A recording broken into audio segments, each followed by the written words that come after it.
It is a curious thing, isn't it? The idea of friendship. We are all told that we must have friends, that life is richer with them, that we are somehow incomplete without them.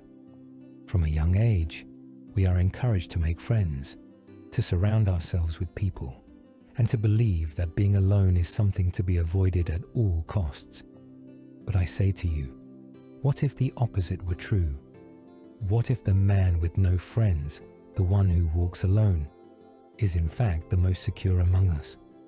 Let us not mistake the title of this reflection as a mere jest or provocation. I do not speak out of some bitter loneliness, nor do I seek to diminish the profound beauty of genuine companionship. Rather, I offer this notion, one that, when considered deeply, may challenge the conventional wisdom that we are not whole without the embrace of others. Ah, many friends, yes. What a marvelous thing they seem when viewed from a distance. The invitations, the conversations, the laughter. Oh, the laughter. But have you ever stopped to ask yourself, what does it cost? What is the price of such grand fellowship?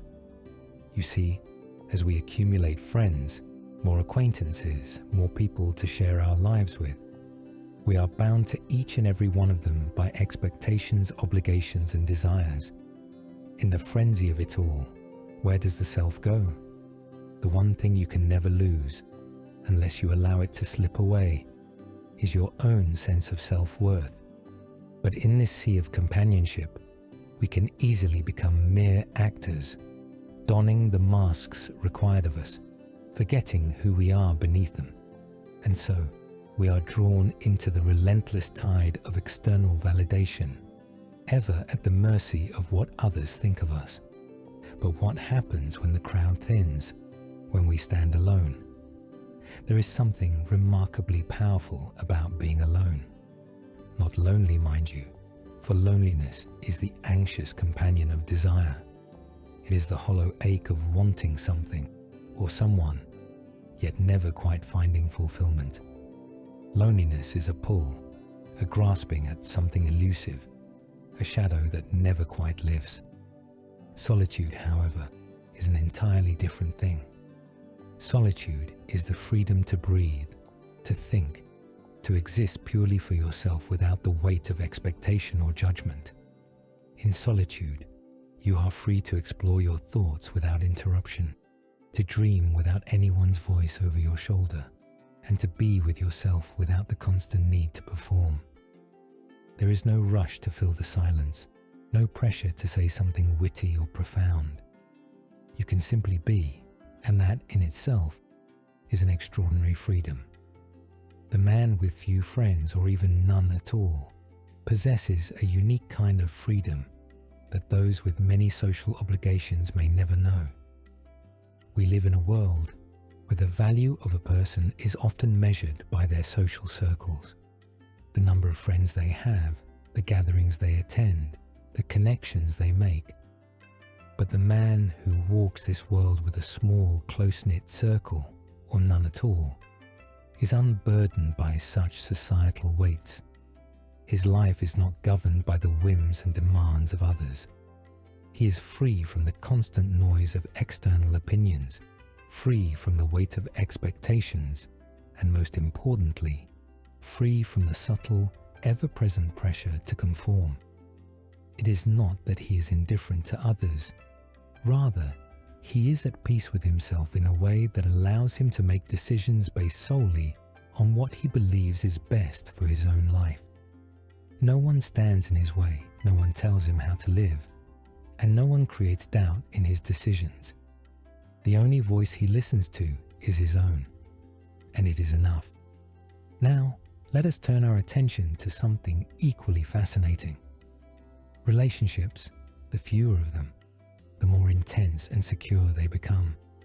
When we have too many friends, too many connections, the energy we expend on each one grows thin.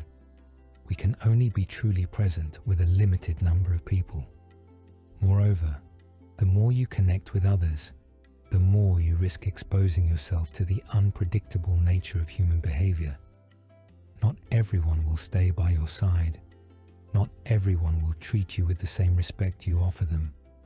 But with fewer people to invest in, there is less chance for disappointment. Emotional dependence. It is a curious thing. Most of us are not even aware that we are dependent on others for our sense of happiness. I mean, consider it. We wait for others to validate our worth, to offer us approval, to give us that emotional lift we so crave. The man with few friends by necessity has learned the art of emotional independence. He does not rely on the approval of others to feel complete. He has come to know that his value is not tied to the opinions, likes, or dislikes of his companions. He knows how to soothe his own wounds, to fill his own emptiness, and to stand tall in his own company. This is the true strength, I believe, the strength of a man who does not bend or break in the face of loneliness, but instead faces it with quiet confidence. A man who seeks solace in his own thoughts, in his own mind. A man who has, through the lack of distractions, come to understand himself more deeply than most ever will. The less we care about what others think, the more authentic we become. The fewer friends we have, the less we need to perform. Herein lies the beauty of solitude and fewer friendships. Authenticity. When you do not rely on others for validation, you are free to show the world who you truly are, without fear of judgment. You can embrace your quirks, your flaws, your unique way of seeing the world, without worrying about whether it will be accepted by a crowd. The more people you have around you, the more you feel the pressure to conform, to fit in. But when you stand alone, you are the standard, and you are free. Wealth is not measured in the number of friends, nor in the material possessions we gather over the years. True wealth, I would argue, lies in inner peace, in the ability to be content with one's own company, to seek joy not in others, but in oneself. A man with few friends is not poor, quite the opposite. He has riches of a kind that many never discover. He has peace, quiet, and the security that comes from knowing he is enough, with or without the crowd. He does not seek validation from the outside world, because he has already found his worth within. And that, my dear friends, is a rare and invaluable treasure. So I leave you with this thought. There is no weakness in standing alone. There is no shame in walking your path without the company of many.